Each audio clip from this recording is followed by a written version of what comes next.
fisika sebagai produk, kemudian hakikat ilmu fisika sebagai proses, dan yang terakhir adalah hakikat ilmu fisika sebagai sikap. Nah, dari ketiga aspek ini kita dapat membahas atau menjelaskan secara detail satu persatu. Kita mulai dari yang pertama, hakikat ilmu fisika sebagai produk. Hakikat ilmu fisika sebagai produk artinya apa? Nah, sini dituliskan manusia dalam pemenuhan kebutuhan hidupnya terjadi interaksi antara manusia dan lingkungannya. Adanya interaksi akan memberikan pembelajaran sehingga dapat menemukan pengalaman yang akan menambah pengetahuan atau wawasan dan kemampuan yang dapat merubah perilakunya. Jadi kalau kita tarik kesimpulan, hakikat ilmu fisika sebagai produk itu berdasarkan yang sudah tertulis di sini.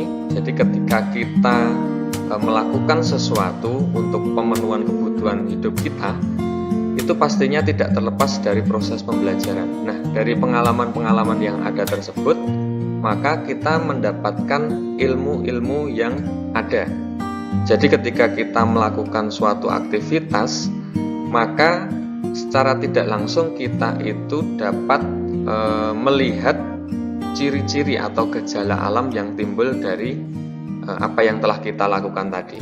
Jadi dari beberapa kumpulan tadi tentang gejala-gejala alam, kemudian ciri-ciri dan lain sebagainya tadi, nanti ketika dikumpulkan maka dia akan menghasilkan atau menciptakan sebuah ilmu baru. Tentunya ilmu tersebut tidak serta-merta atau tidak secara langsung dapat digunakan sebagai acuan ilmu yang ilmiah, tapi harus melewati beberapa tahapan atau proses sehingga nanti ilmu tersebut dapat dikatakan sebagai ilmu yang ilmiah. Nah, dalam ilmu fisika itu banyak sekali contoh-contoh produk fisika, seperti misalkan hukum fisika, kemudian teorema, kemudian ada juga postulat, kemudian ada juga teori, kemudian ada asas dan lain sebagainya. Jadi itu semua termasuk ke dalam aspek hakikat ilmu fisika sebagai produk. Yang kedua adalah hakikat ilmu fisika sebagai proses. Fisika sebagai proses akan memberikan gambaran mengenai pendekatan yang digunakan untuk menyusun pengetahuan.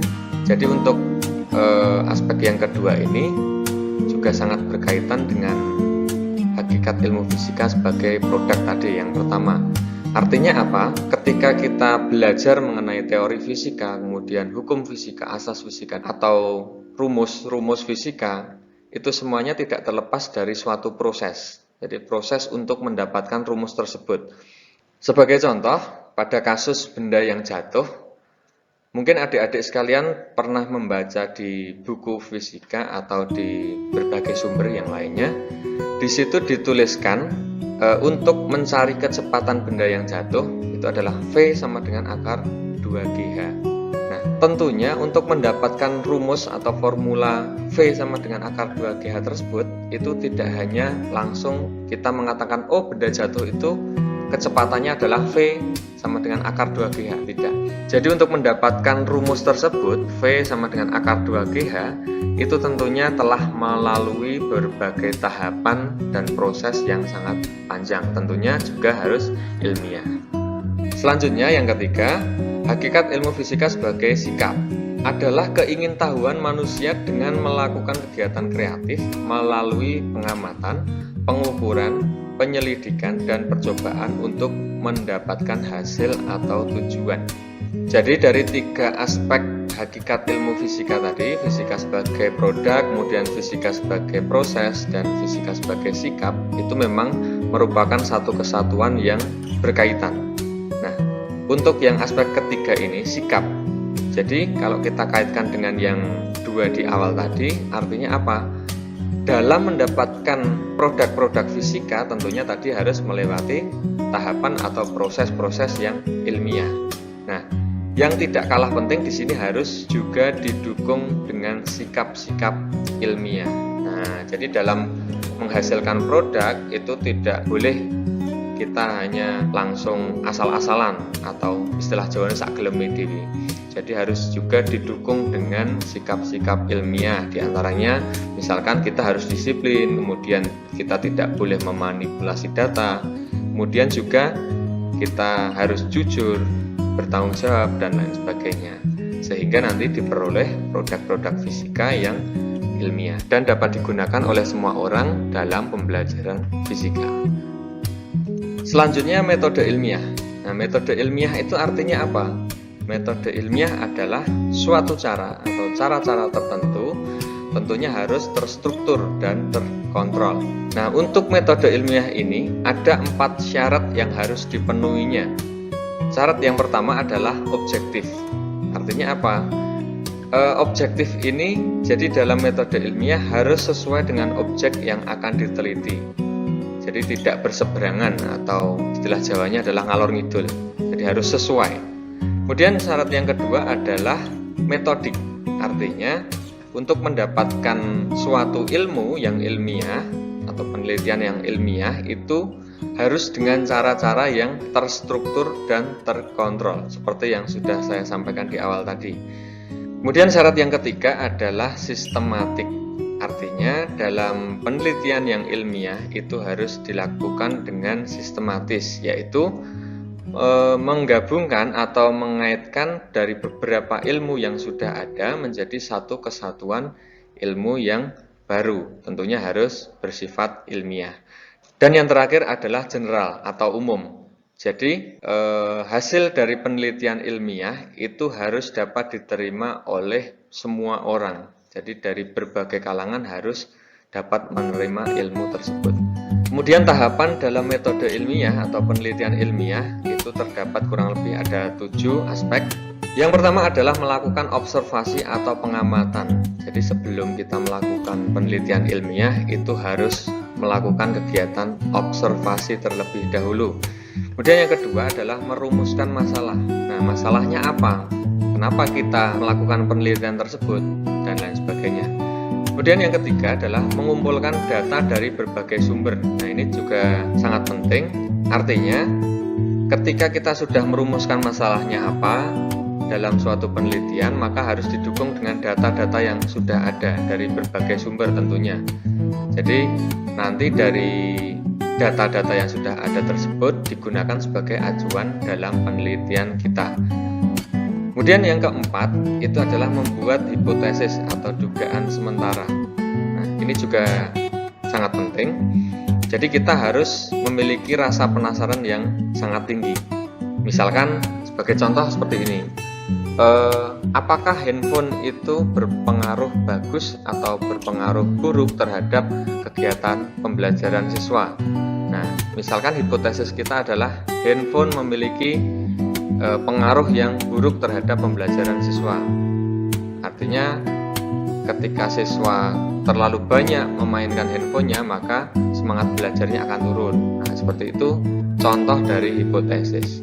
Nah, setelah kita membuat suatu hipotesis atau dugaan sementara, maka kita harus membuktikannya dengan cara melakukan percobaan atau eksperimen. Nah, ini merupakan aspek yang sangat penting dalam suatu penelitian. Kunci utamanya adalah dalam percobaan dan eksperimen, karena ini merupakan suatu langkah untuk membuktikan hipotesis kita tadi. Apakah hipotesis kita itu benar atau hipotesis kita salah.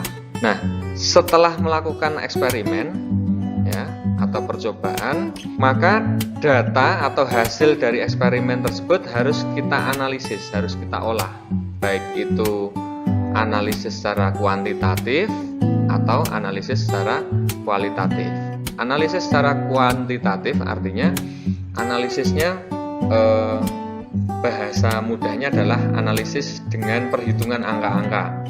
Misalnya kita melakukan penelitian terhadap siswa dalam satu kelas berjumlah 36. Nah, nanti 36 kemudian dikalikan apa, dibagi apa, dan lain sebagainya.